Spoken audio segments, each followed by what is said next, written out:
Bonjour!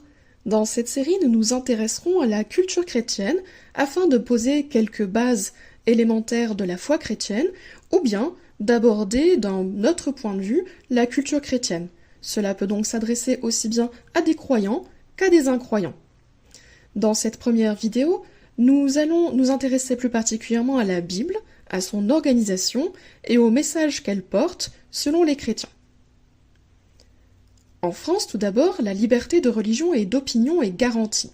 Tous les citoyens sont égaux et libres d'adhérer aux croyances qu'ils souhaitent et de les exprimer tant que cela ne trouble pas l'ordre public. Quelles sont donc les principales formes de religion et de croyance aujourd'hui? On peut en distinguer 5 principales. Premièrement, une posture assez commune parmi nos contemporains est l'agnosticisme, c'est-à-dire une attitude sceptique face à la religion, avec parfois un refus de se positionner, d'autres fois une forme de questionnement assez ouvert, sans prendre parti pour une religion ou une autre. Ensuite, ce qui est très répandu parmi nos contemporains est l'athéisme, c'est-à-dire la doctrine qui nie l'existence de Dieu. Donc selon les personnes athées, aucun Dieu n'existe. À l'athéisme s'oppose le monothéisme, c'est une religion qui n'admet qu'un seul Dieu. Les 3 monothéismes étant le judaïsme, le christianisme et l'islam dans leur ordre d'apparition. Nos contemporains, avec les tendances New Age, embrassent parfois une forme de panthéisme, c'est-à-dire une croyance selon laquelle Dieu est en tout et Dieu est le monde. Donc Dieu s'identifierait au monde et à toutes les composantes du monde et de l'univers. Et enfin, on connaît bien évidemment le polythéisme, qui est une religion admettant plusieurs dieux. Elle nous est très connue par les religions de l'Antiquité, mais elle existe encore, notamment avec l'hindouisme en Asie. Petite remarque orthographique, on écrit Dieu avec une majuscule dans une religion monothéiste, mais Dieu avec une minuscule dans une religion polythéiste. Par exemple, quand on parle des dieux romains, on met une minuscule. Idem pour les dieux nordiques, c'est-à-dire les dieux des Vikings. En revanche, si l'on parle du dieu du judaïsme, du christianisme ou de l'islam, religion monothéiste, on met une majuscule. Pourquoi s'intéresser à la culture chrétienne quand on n'est pas chrétien? Alors déjà, on peut avoir en tête un objectif culturel. La culture occidentale repose sur 2 bases, la culture gréco-romaine d'une part, et la culture judéo-chrétienne d'autre part. Et cela marque tout notre paysage culturel, aussi bien dans l'architecture, avec les églises et les monuments, les fouilles archéologiques, on trouve également beaucoup de ces traces dans les musées, et énormément de références dans les livres, les films, les dessins animés, les musiques, etc. Donc pour aborder la culture occidentale et la culture européenne et française, il est bon d'avoir quelques bases de culture chrétienne. Et puis, même si l'on n'est pas croyant, on peut aussi avoir un objectif philosophique en abordant d'autres religions afin de s'ouvrir à des questionnements philosophiques du type d'où venons-nous? Quel est le but de ma vie? Qu'y a-t-il après la mort? Comment aborder et faire face à la mort? Qu'est-ce que la vérité? Comment trouver la vérité? Qu'est-ce que la liberté? Comment puis-je vivre libre? Comment vivre ma liberté? Etc. Il est donc intéressant, aussi bien pour le chrétien que pour le non-chrétien, d'avoir ces bases culturelles reposant notamment sur la Bible. Abordons justement maintenant la Bible. Le mot « Bible » signifie littéralement en grec « les livres ». Cela vient du grec « biblos » ou « biblion », le livre, au pluriel, biblion devient « biblia », ta biblia signifie donc « les livres » et a donné « la Bible ». Là encore, petite remarque orthographique, quand on parle de la Bible religieuse, de la Bible des chrétiens, il convient de mettre une majuscule parce qu'il s'agit d'un texte sacré, alors que si l'on enlève la majuscule, une Bible avec une minuscule désigne simplement un ouvrage de référence dans un domaine particulier.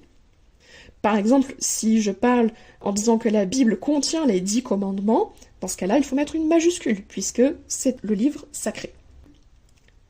A l'inverse, si je dis qu'en voiture, le code de la route est la Bible du bon conducteur, on mettra donc une minuscule. Au niveau historique, on a appris tous à l'école qu'en 1455, Johannes Gutenberg invente l'imprimerie. Le premier livre imprimé par Gutenberg est justement la Bible. Aujourd'hui encore, la Bible est le livre le plus vendu et le plus lu dans le monde entier. Donc même si on ne croit pas dans la Bible, il est important de savoir un peu ce qu'il y a dans la Bible, ce que cette Bible contient. Au niveau de la fiabilité des écrits bibliques, on peut évoquer la question de la codicologie, c'est-à-dire l'étude des manuscrits. Le texte du Nouveau Testament en codicologie est plus fiable que celui de l'Iliade d'Homère, texte pourtant fondateur en Occident. Ceci, on peut le montrer en quelques chiffres, puisque nous avons gardé 643 manuscrits de l'Iliade, ce qui fait de l'Iliade le deuxième écrit le plus fiable de l'Antiquité, alors qu'en ce qui concerne le Nouveau Testament, on en a gardé 24 000, en tout cas plus de 24 000. Donc, on voit la fiabilité du Nouveau Testament étant comme bien au-dessus de la fiabilité de l'Iliade. Maintenant, intéressons-nous à l'intérieur de la Bible, à son contenu. La Bible est divisée en deux grandes parties, l'Ancien Testament d'une part, le Nouveau Testament d'autre part. Chacun de ces deux testaments contenant plusieurs livres, souvenez-vous, ta Biblia, les livres. Dans l'Ancien Testament, on trouve l'histoire du peuple hébreu.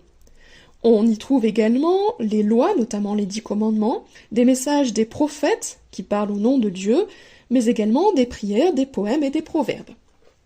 Dans le Nouveau Testament, on trouve la vie de Jésus, racontée dans les 4 évangiles, le début de l'Église dans le livre des Actes, puis ensuite des épîtres, écrites par les apôtres, c'est-à-dire des lettres, et enfin, le Nouveau Testament se clôture sur l'Apocalypse, qui, contrairement à ce qu'on pense, n'est pas tant le récit de la fin du monde que la conclusion du triomphe final du bien sur le mal.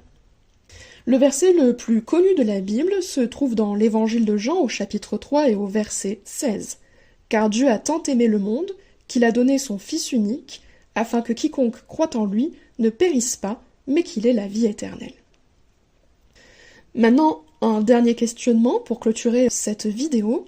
Selon les chrétiens, quel est le grand message de la Bible? On pourrait le résumer en 4 points principaux et finalement en un seul mot. D'abord, dans la Bible, selon les chrétiens, on voit que, premièrement, Dieu a créé et aime les humains. Deuxièmement, les humains se sont séparés de Dieu par le péché, le mal qui condamne tous les hommes à mourir et à passer l'éternité loin de Dieu.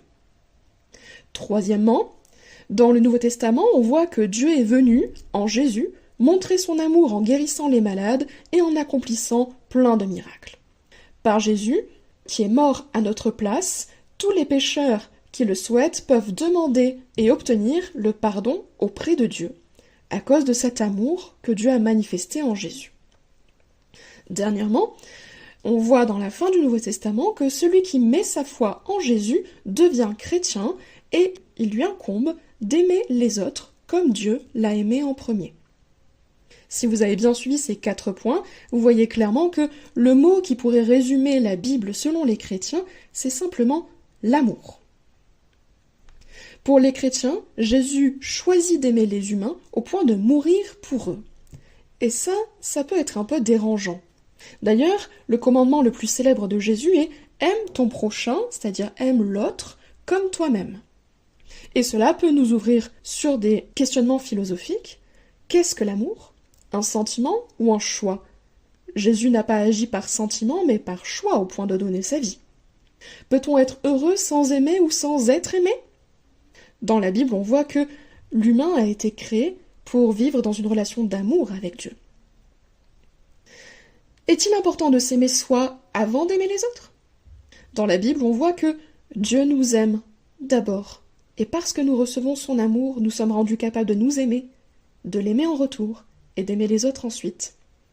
Et puis, faut-il parfois faire passer l'amour des autres avant le sien ? On voit que Jésus s'est donné par amour, il s'est donné jusqu'au don de sa propre vie.